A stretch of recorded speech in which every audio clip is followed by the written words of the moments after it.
Hello, class, and thank you for watching. Again, as usual, the please make sure that you have completed this again before watching this video, because again, the only person you're cheating is yourself by just simply copying the answers. The idea again is that you try them and then check that you have them, that you've done them correctly. Okay. So starting off with number one, there's two options to solve this one. One option is to use distribution, which I'm going to do. The other option is to divide both sides by 3. Either case, you get the correct answer. So I'm going to do this by multiplying by and distributing by 3, okay? But if you want to use smaller numbers, the other option is to divide both sides by 3. That way this and this cancel each other out, and you end up with 4n plus 7, and this ends up being 39, no, 3, 2, 39. 100 and 111, let me just check the math real quick. So 117 divided by 3, yes, it's 39. So you end up with that. So let me just continue doing it from this point. So we then have to subtract 7, and 4n is going to equal to positive 32. You divide by 4, and n is equal to 8. So that's one option. Now the other option, let me use a different color pen, let me do red. The other option is, instead of dividing both sides by 3, is to distribute the 3 into the parentheses. So in that method, you end up with 12n plus 21 is equal to 117. So then you subtract the 21, so 117 minus the 21 is equal to 96. You then have to divide by 12, and that again gives you 8. Sorry, I had to check that. It did in fact give you 8, and it does. So it gives you 8. So those are the two methods to solve that first one. For number 2, there are not two methods. There's only one method to solve this one, and that is going to be to first get rid of this variable on this side. So you would subtract the 2p's, it's not x, 2p's from both sides. So you end up with 6 plus 2p is equal to negative 8, or 2p plus 6. You then have to get rid of the 6, so you would have to subtract the 6 from both sides. And 2p would equal to negative 14. Yes, negative 14. You divide by 2, and the value of p is going to equal to negative 7. So that's your solution for number 2. For number 3, with these absolute value ones, what you have to do first is isolate the absolute value. So let me highlight the absolute value, and let's use this color here. So we want to isolate that. Okay, let's make it thinner so it's not so thick. Okay, so we want to isolate that part right there. So what we need to do first on this one is that we need to get rid of the 9 first. So we have to subtract 9.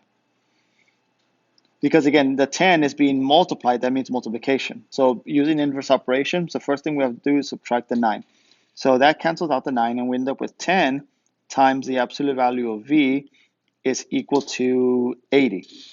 We divide by 10, and the absolute value of v is equal to 8. This is when you then create, again, the two cases. You cannot create the two cases at the beginning, not until the absolute value is isolated. So now we get what's inside the absolute value. Let me use a different color. So which is just that v, and we equal it to positive 8, and we get to that v and also equal it to negative 8. So this would be your solution, since there's no operations to perform after that. Thus, on number 4, we would have to do the exact same thing. We would have to, again, isolate this absolute value by using inverse operation. So we would subtract this 3 first, and 3 multiplies, again, is being multiplied with the absolute value of r, is going to equal to 15. We divide by positive 3, and the absolute value of r is going to equal to 5. So now that we have the absolute value isolated, we can now get what's inside there, which is just the letter r, and equal it to positive 5 and then also equal it to negative 5. So this would be your solutions, that R has to be both positive 5 or negative 5, okay? So it could be one of those two there. And I don't like using the word or because it suggests compound inequality, so we're just going to write it like this. But those are the possible solutions we can use. Now for this example here, notice that the absolute value is already isolated. We're not adding or multiplying, subtracting, dividing anything to the absolute value. It's isolated and it's equal to 43. Since it's automatically isolated, then we can create the two cases. So what's inside the absolute value, which is a 9x minus 7, that would equal to either positive 43, and then we get the other case, which 9x minus 7 is equal to negative 43. So now that we have the two cases, we solve each inequality. So to solve these inequalities, we would have to add 4, since we're subtracting 7, we would add 7, and 9x would equal to 50. We then have to divide by 9, and x would equal to 50 divided by 9. So that's one solution. To figure out the other solution for x, we would again add 7 to both sides. This time we end up with negative, let's see, this 43, negative 43 minus 7, that's equal to negative 36, so negative 36. We would divide by 9, and the value of x would equal to negative 4. So these are again your two solutions. So for number 6, though, we would, again, note this one is different because this time the absolute value is not isolated. So I cannot create again the two conditions. I first have to isolate it.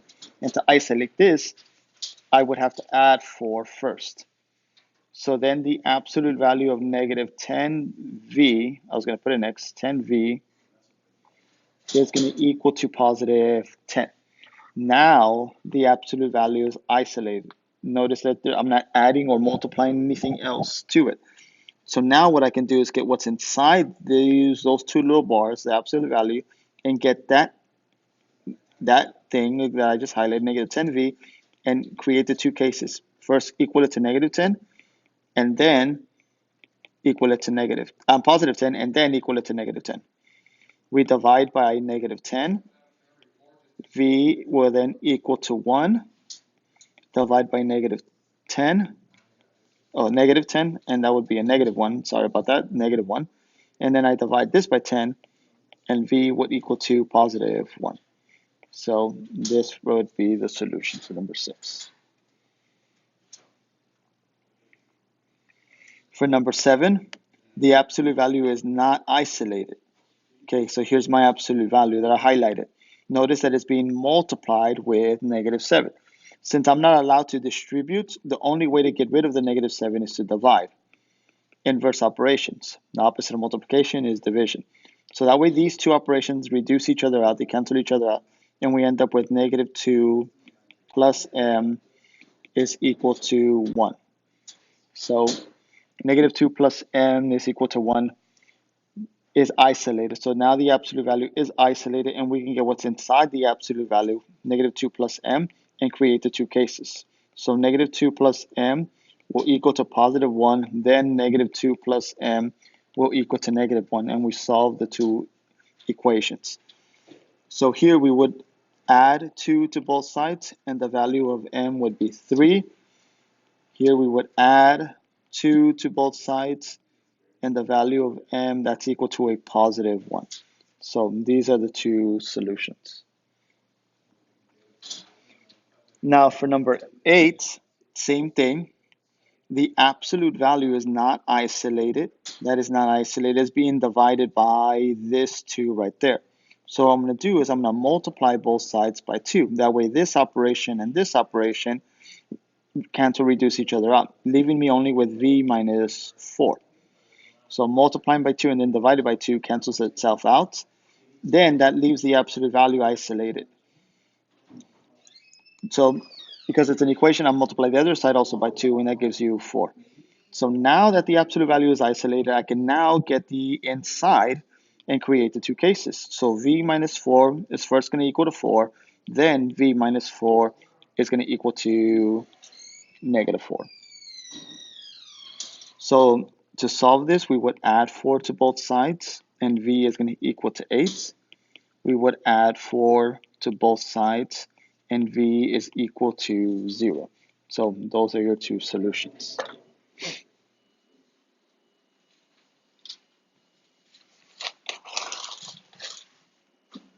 Moving on now to the next page for number 9.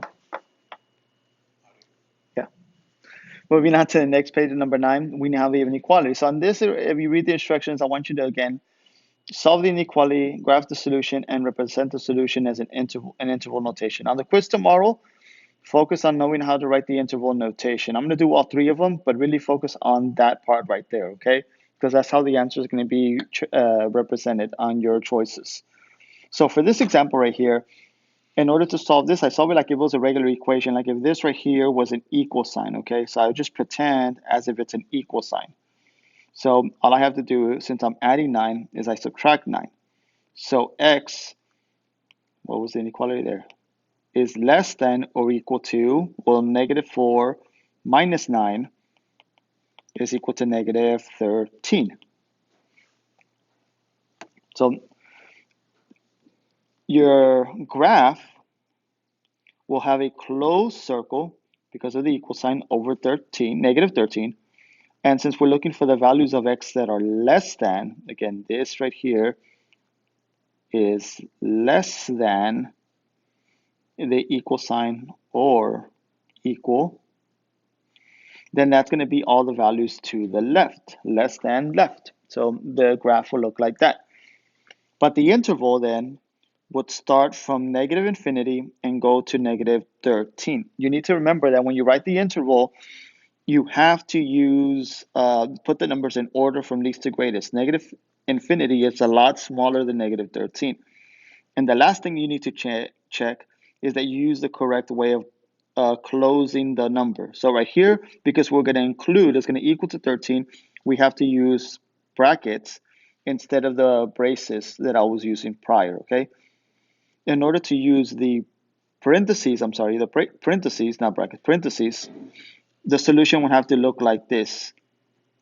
It would have to be that x is strictly less than negative 13, so that would be an open circle going in that direction.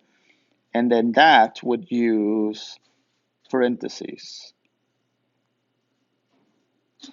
Sorry, screen's moving. That would use parentheses like that, okay? So that's the two distinctions, all right? This one doesn't have the equal sign and this one does. So notice the two distinctions. I'll erase this. This is not useful. I hope you didn't write that down. So moving on to number 10.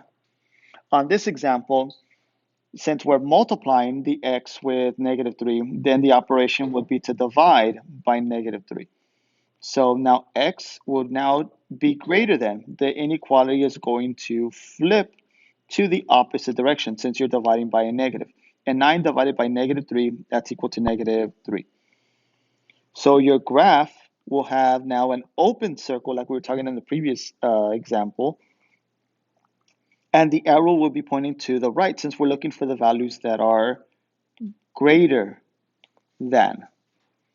Okay, greater than. So that's going to be to the right.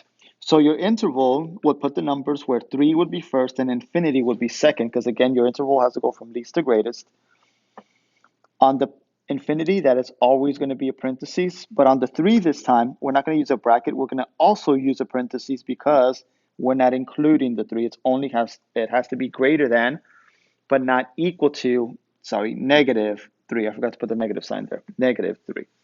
So this is what the solution will look like. Now again, focus on how I represented the interval, okay? The interval would have to look like this. Moving on to number 11, this is going to require now 2 steps to solve this inequality. And again, it's no different than if I had an equation, all right? If this was equal to 15 instead of being, in this case, greater than 15. I start by first eliminating the constant, so I add 7 to both sides. And 11x is going to be greater than or equal to 22. 15 plus 7 is 22. Since you're multiplying, the inverse operation is to divide. And x is going to be greater than or equal to positive 2. Notice that the inequality didn't change, okay? It's still facing the same direction. Again, the reason for that is because we're dividing by a positive 11 and not a negative 11. So our solution, as a graph, to graph this solution, we would have a closed circle over the 2 and pointing to the right. And as an interval, that means that we would start on positive 2 and go to infinity like we did on the previous one. But this time, because we have a closed circle, we would have to use brackets instead of the parentheses. So that's going to be your solution, okay? That's where I want you to focus on, because that's how the answer is going to be written, okay?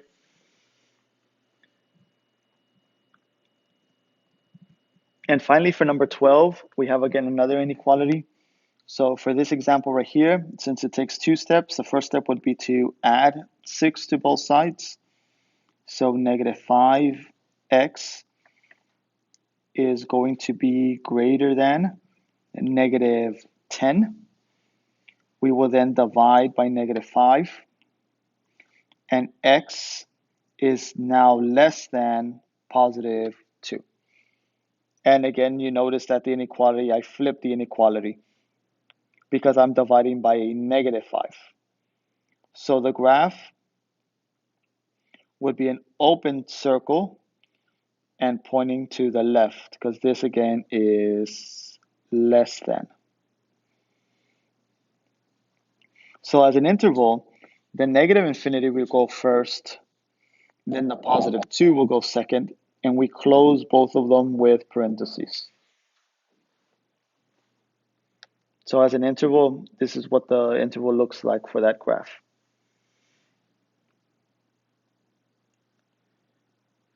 Now moving on to the compound inequalities. On these compound inequalities, again, there's 2 situations. You have your ands and your ors. Now remember, for every and, so since this is an and, you should automatically know that you're either going to have open or closed circles, okay?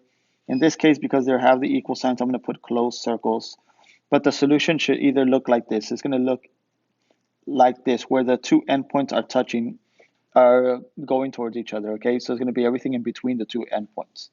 And then depending whether you have open or closed circles, okay, or a closed and an open circle, or maybe even 2 open circles, but know that because it's an and, all your solutions are going to be between those 2 endpoints, okay? So on this example, you solve one inequality at a time to figure out what the endpoints are. So n minus 5 is less than or equal to 5. So you would have to add 5 to both sides, and the value of n would be less than or equal to 10. So you have one endpoint, which is going to be at 10. So I'm going to do it right here. I'm going to do it on the actual line since I can use the blue color. Let me get a different color highlighter, and now we have this other inequality, and we get negative 4n plus 4 is less than or equal to 16. So we would subtract 4 from both sides. Negative 4n would be then less than or equal to positive 12.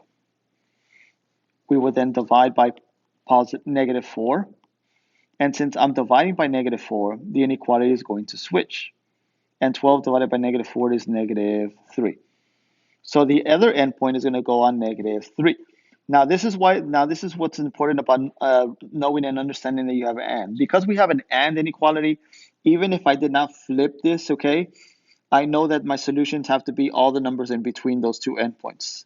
So I know it has to be, again, negative 2, negative 1, 0, and so on. All right, 2, 3, 4, all the way to 10. Which again is what's going on right here. On this endpoint, on the 10 endpoints right here, the arrow, again, the inequality is pointing to the left because I'm looking for everything less than. So that's exactly what I'm doing. I'm going in that direction. On the negative 3 endpoint, the inequality is pointing to the right. So on negative 3 endpoint, I have to go in that direction again, which is going to be everything in between.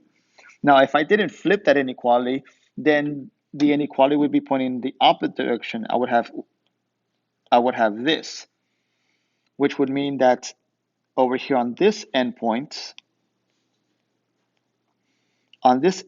my arrow suggests then that I have to point in that direction, which doesn't make sense because for every and inequality, the solution always has to be all the values in between the two endpoints. So I know that that would be incorrect. So I know that this right here would have to be incorrect. So this would have to be the correct inequality. This would have to be the correct inequality. So the solutions have to be in between. Okay, so -3 would have to be smaller than n, and n would have to be smaller than 10. So this right here is simply suggesting that all my numbers have to be between -3 and +10. So that's how I write the inequality as a compound inequality. Now for number 14, again, I have a and. This is an example of an and compound inequality. So what I'm going to do is break it apart, okay? So I'm going to start by first, and this I'm going to use two different colors. So I'm going to use this purple one. I'm going to start by first writing this. We have 4 plus 7k is less than or equal to 39. And the other inequality would be this part right here, that -17 is less than 4 plus 7k.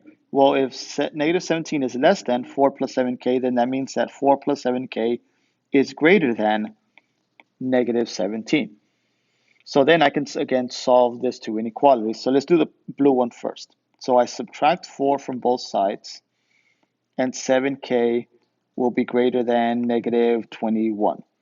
We divide by 7, and the value of k would be greater than -3. Notice I didn't switch the inequality, okay? So one of my endpoints is going to be -3. So I'm going to put that endpoint there. Now let's do the purple one. So here I'm going to again subtract 4 from both sides, and 7k will be less than or equal to, what's this, 35. We divide by 7, and the value of k would be less than or equal to 5. So we have another endpoint on 5, okay? The blue one actually has to be open. Let me fix that, okay? So for the blue one, it should be open because it doesn't have an equal sign. So I'm going to put an open endpoint right there. And again, because this is an example of an and compound inequality, then all my solutions should be everything in between. Okay, so automatically it should be those values there. And which again is true for the purple one, as you see right here. Let me use the red pen color. For the purple one, k is less than 5 means that all the numbers less, which are to the left of 5, so to the left of 5, and k is greater than -3 means all the numbers to the right of -3, so to the right of -3. So you see that's everything in between, everything that I highlighted in between. Now for the or compound inequalities, that's the opposite. Instead of the the solutions being in between the two endpoints, the solutions are outside of the two endpoints, are less than and greater than the two endpoints. So they will look like this. Now the shading again will be dependent on whether we have an equal or no equal sign underneath the inequality. So there's variations. We could have it look like this, or maybe this could be shaded, or vice versa. This one could be shaded, or maybe both of them are shaded, okay? So we have something like that.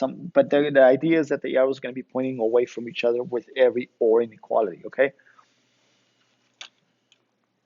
So for this one, since they have the two inequalities separated, let me do this one first, and then we'll do this one second. So we have that 9n minus 10 is greater than 10. Minus 8 is greater than 10. So we start by adding 8s to both sides. And 9n would be greater than 18. We then have to divide by 9. And the value of n would be greater than 2. So we're going to have an open endpoint on 2. And then for the purple one, let me use a different color. Okay, so we have 10n minus 9 is greater than or equal to negative 39. On this one, since we're subtracting 9, we would add the 9 to both sides first, and 10n would be less than or equal to negative 30. And then dividing by 10, the value of n would have to be less than or equal to negative 3.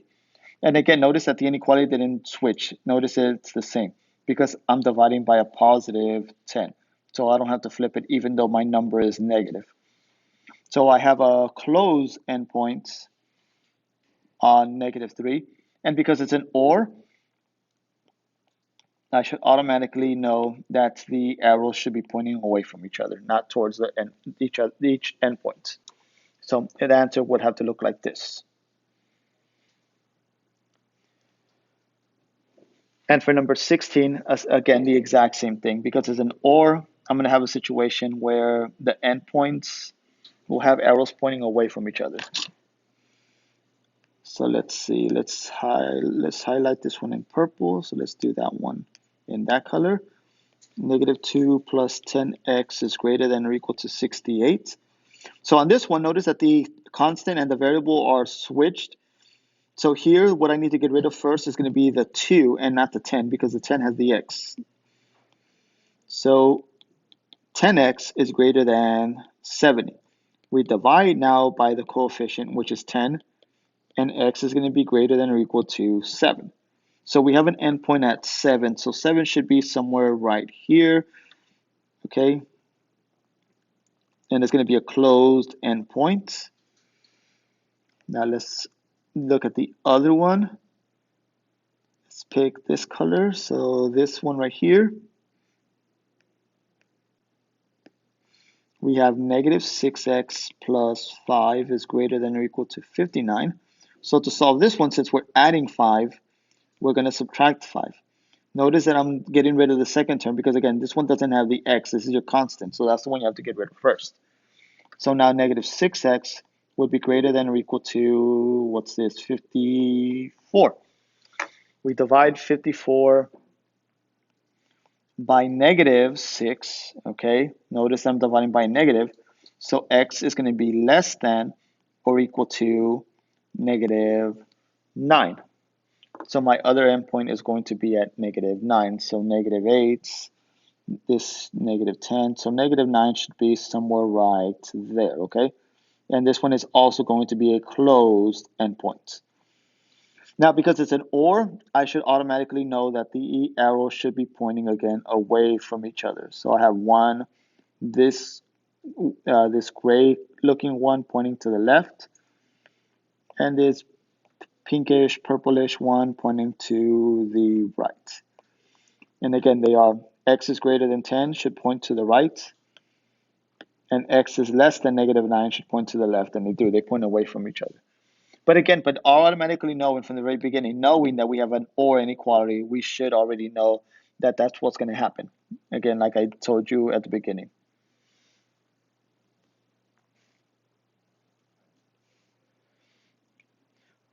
So let's see, let's move on to the next page, okay?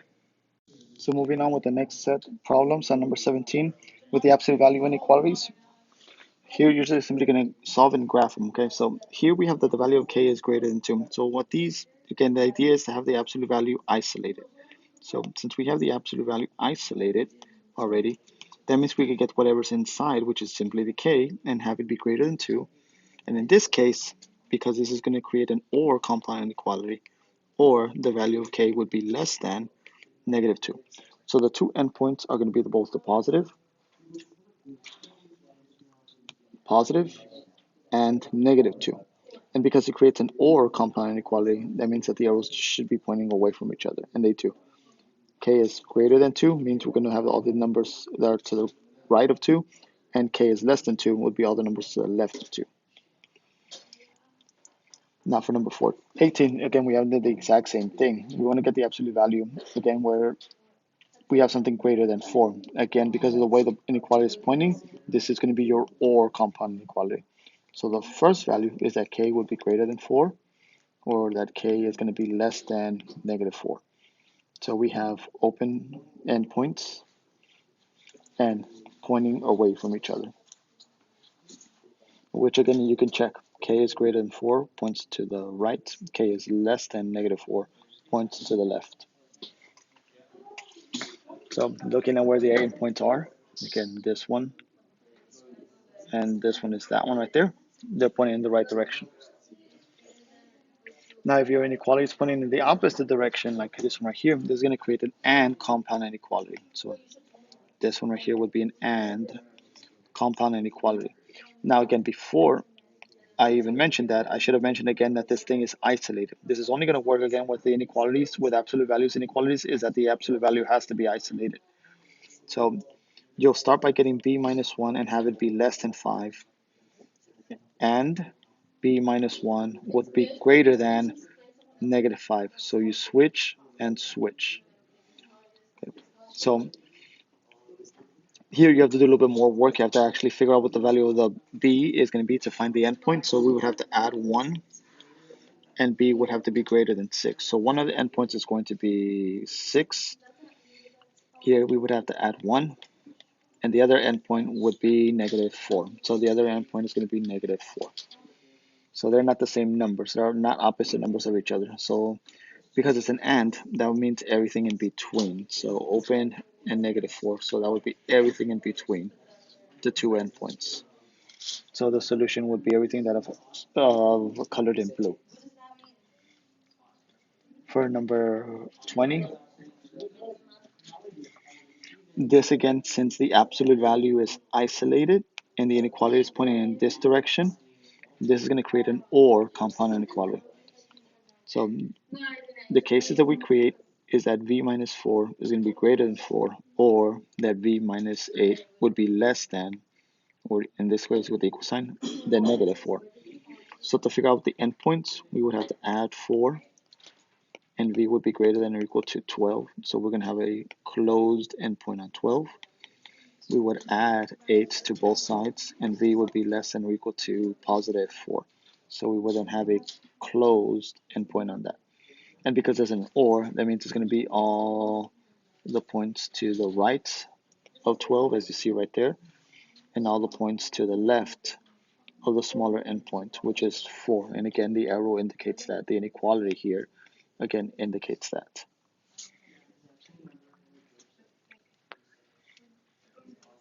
So for number 21, again, the first thing we need to do before we can create the two cases is double check that the absolute value is isolated. As you can see here, the absolute value is in fact isolated. So 3n minus 4 would be greater than or equal to 22. And because of the way it's pointing, there's going to create an or compound inequality. Or 3n minus 4 has to be less than or equal to -22. So to solve these inequalities, we would have to add 4 to both sides.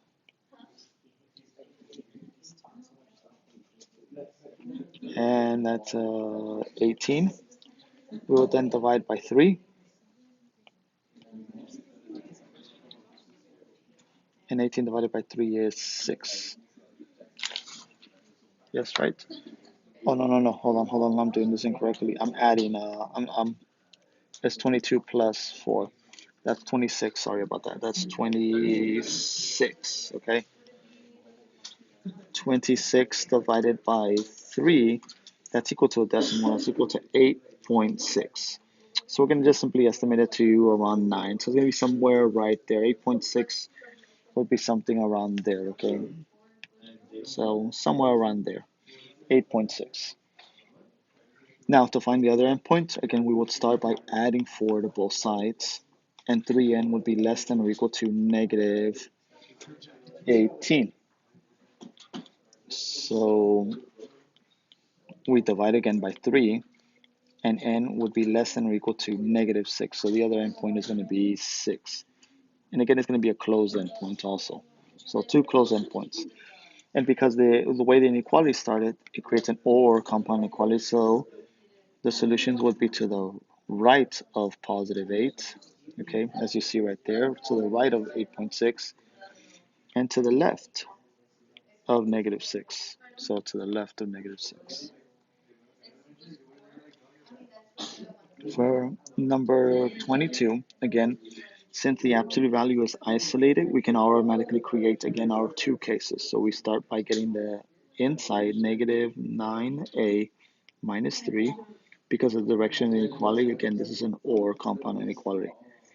This would be greater than 48, or negative 9a minus 3 would be less than or equal to negative 48. So to solve the first inequality, we would add 3 to both sides, and negative 9a would be greater than or equal to, this is 51. So 51 gets divided by negative 9, and the value of a would be less than or equal to, this is around negative 5.6 as a decimal, okay? So negative 5.6, so that would be somewhere around here, okay? This is negative 5, so somewhere around there. To solve the other one, again, we start by adding 3 again, and negative 9a, this time would equal to negative 45. Oops, less than, not equal, less than. We divide by negative 9, and the value of a switches the inequality to positive 5. So the other endpoint is going to be at positive 5. And again, it's going to be a closed endpoint. Because again, it's an OR compound inequality. That means that all the solutions are going to be greater than this one, but less than the other endpoint, the smaller endpoint. So they're going to be going in that direction. As I clearly see, all the values are greater than 5, that's to the right. All the values less than negative 5.5 are to the left. So that's that direction there.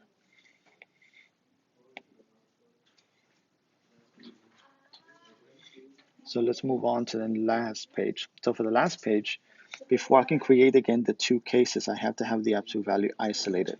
So on this one, since I have 7 times r is less than 35, to isolate this, what I need to do is divide both sides by 7.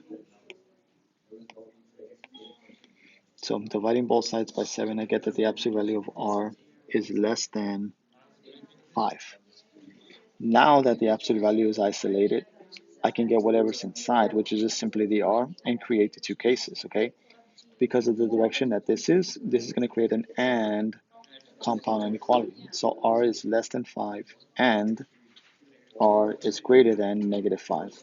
So two open endpoints,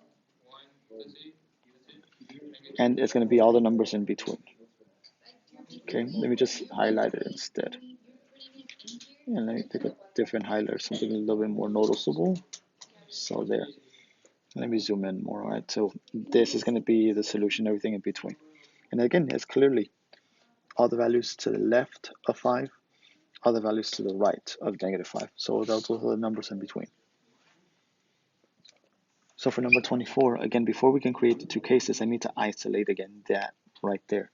So in order to isolate that, in this case, I have the absolute value of x plus 5 is greater than 7. So to isolate the absolute value, I have to subtract 5 from both sides. So the absolute value of x would have to be greater than 2.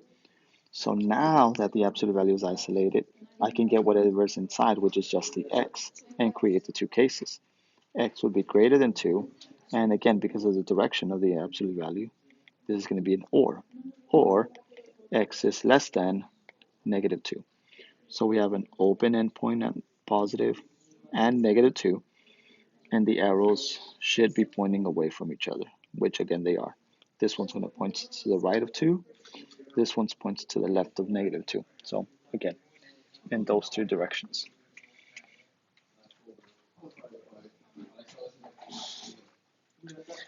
Now here, before I can create again the two cases, I need to isolate again this absolute value, all right?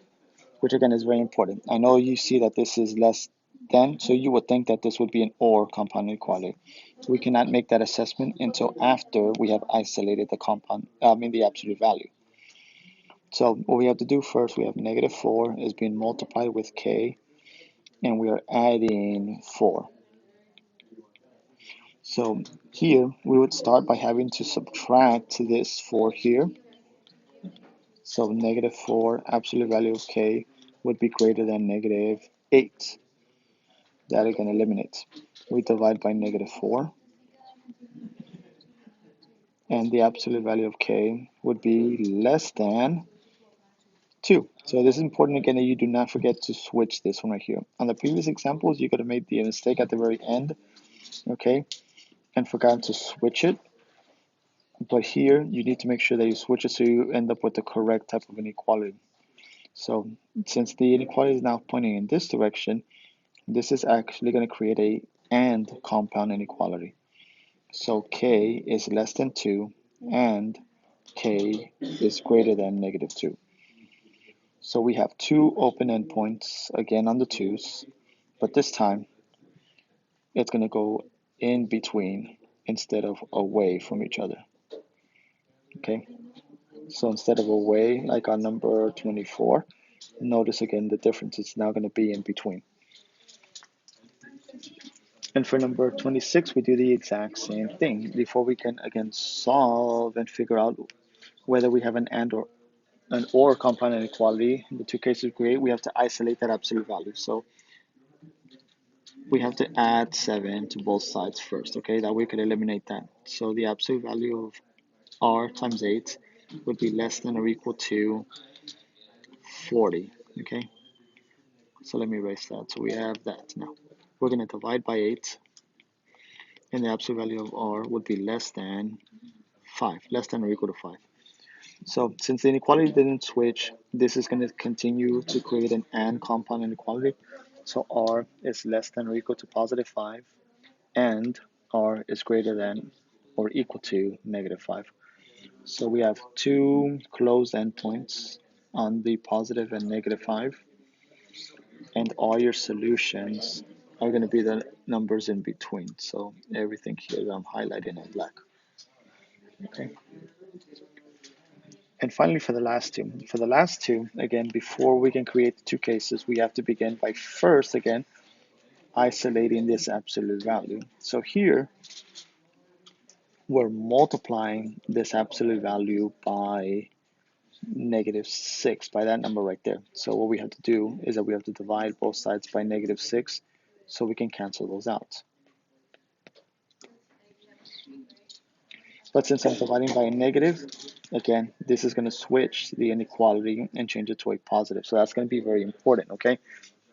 Especially tomorrow. Do not make this mistake. So on this one, you're going to have to divide by a negative, and that's going to switch the inequality. So this is now going to create a compound inequality that's an or compound inequality and not an and, like it had initially been pointing, okay? This one, if I was to split it, would create a compound inequality that uses the word and. But since we divided by -6, it switches. So now we're going to create a compound inequality that uses the word or. So now we can create the two cases. So what's inside, since the absolute value is isolated, what's inside a minus 2 would be greater than 2, or what's inside a minus 2 would have to be less than -2. So to solve this, we would add 2 to both sides. This cancels out, and a is going to be greater than 4. We would add 2 to both sides, and a would be less than 0. So the two endpoints are 0 and +4. And because it's an or compound inequality, these things should have arrows pointing in the opposite direction. So we should have this one pointing to the right, and this one should be pointing to the left. And again, it does. All right. Let me just zoom out a little bit. Look right here. If a is greater than 4 means we're going to go to the right of 4, which again we do. And a is less than 0 means we go to the left of 0. Again, as you clearly see, we do. We're going to the left of 0 and to the right of 4. And then finally for the last one, all right? So for this last one, let me get a different color highlighter. Okay, I need to first isolate again this absolute value before I can create the two cases. So the absolute value of -9x minus 5 is less than 49. So I would have to add 5 from both sides. That cancels out. And the absolute value of -9x would be less than 45. Now, since the absolute value is isolated, I can get what is inside and create the two cases, okay? Because of the direction that this is pointing, this is going to create an and compound inequalities. So either negative 9x is less than 45 and not yet what I said, but and. So negative 9x is going to be less than 45 and negative 9x is going to be greater than negative 45. So dividing by negative 9, this switches this inequality and we get negative 5. Dividing by negative 9, that switches this inequality and we get positive 5. So we still end up with the same, again, endpoints, positive 5 and negative 5. So positive 5, negative 5 right there. And because it's an and, that would be all the numbers in between. So that would be everything in between that. So that would be that right there. Okay, so those would be your solutions. Now, like I promised you, if you watch this video, I'm going to give you extra credits for watching this video. So this is what I want you to do. So go up to the front page, and right here where you wrote your name, I want you to write the following numbers. Okay, so I want you to write the number 7, 8, the hashtag symbol. Okay, the letter S, M, and then the number 2. Okay. So write that, and there's going to be proof that you saw this. And as a reward for seeing this and studying, preparing for the quiz, I'll give you 10 extra points on your quiz tomorrow. Okay. So again, this is 7, 8, the pound key, the pound symbol, the hashtag symbol, S, M, and the number 2. Again, thank you for watching, and hope you do well tomorrow's quiz.